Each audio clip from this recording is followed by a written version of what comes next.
Hello ছোট্ট বন্ধুরা, আজকের ক্লাসে তোমাদের সকলকে স্বাগতম। দেখো তো আজকের ক্লাস কি বিষয়ে রয়েছে। Choose the word, colour the circle that matches the picture. তাহলে কি বললাম আরও একবার বলি শোনো। Choose the word, colour the circle that matches the picture. তাহলে এই যে ওয়ার্ডগুলো দেওয়া আছে, এখানে কি দেখতে পাচ্ছি? পিকচার রয়েছে, আর এইদিকে তিনটা করে ওয়ার্ডস রয়েছে, তাই না? আমাদের যেটা করতে হবে, এই পিকচারটা দেখে যেই ওয়ার্ডটা সঠিক সেখানে কিন্তু এই যে সার্কেলগুলো দেওয়া রয়েছে সেগুলো কালার করতে হবে। তোমরা সবাই বুঝে গেছো? চলো শুরু করি তাহলে। এই যে দেখো তো কি দেখতে পাচ্ছ? ফার্স্ট পিকচারে কি রয়েছে দেখো তো। আমরা দেখি ওয়ার্ডগুলো কি আছে। টোজ, এটা কি টোজ? এটা তো টোজ নয়। এটা আইস? না, আইসও নয়।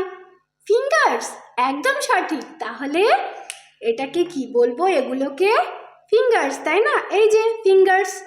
তাহলে আমরা এখানে কিন্তু কি করব বলো? কালার করে দেব, তাই না? বুঝতে পারছো তো তোমরা? এটা হয়ে গেল ফিঙ্গার্স। নেক্সটে কি দেখতে পাচ্ছি দেখো তো। একটা ছোট্ট গার্লের ছবি, তাই না? তো এই ছোট গার্লের কি দেখতে পাচ্ছ? এটা হেড, টোজ না আর্ম? বলো তো তোমরা কি এটা? এটা কি নোজ? না, এটা তো নোজ না। আর্ম? না, এটা আর্মও না। তাহলে কি এটা বলো তো? হেড, একদম সঠিক। তাহলে এই যে হেড, তাই না?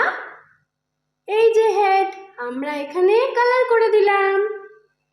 নেক্সটে কি দেখতে পাচ্ছ বলো? কি আছে? এটা একটা কান, তাই না? হেয়ার, কান তো।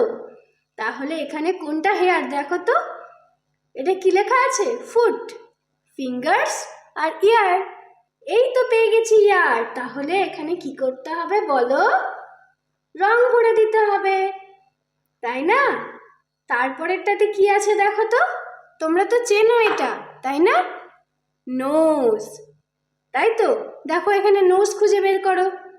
এই যে প্রথমেই পেয়ে গেছি নোজ। মাউথ? না, এটা তো মাউথ নয়। ইয়ার? না, ইয়ার তো আমরা আগেই পেয়ে গেছি। তাহলে এটা কি বলো? নোজ। তাহলে নোজটা কালার করে দিলাম। এবার আজকে আমরা কি কি শিখলাম বলো? ফিঙ্গার্স, তাই না? তারপরে হেড, এই যে হেড। তারপর ইয়ার, এই যে ইয়ার। আর এটা নোজ। আজকের ক্লাস এই পর্যন্তই। নেক্সট ক্লাসে আবার দেখা হচ্ছে।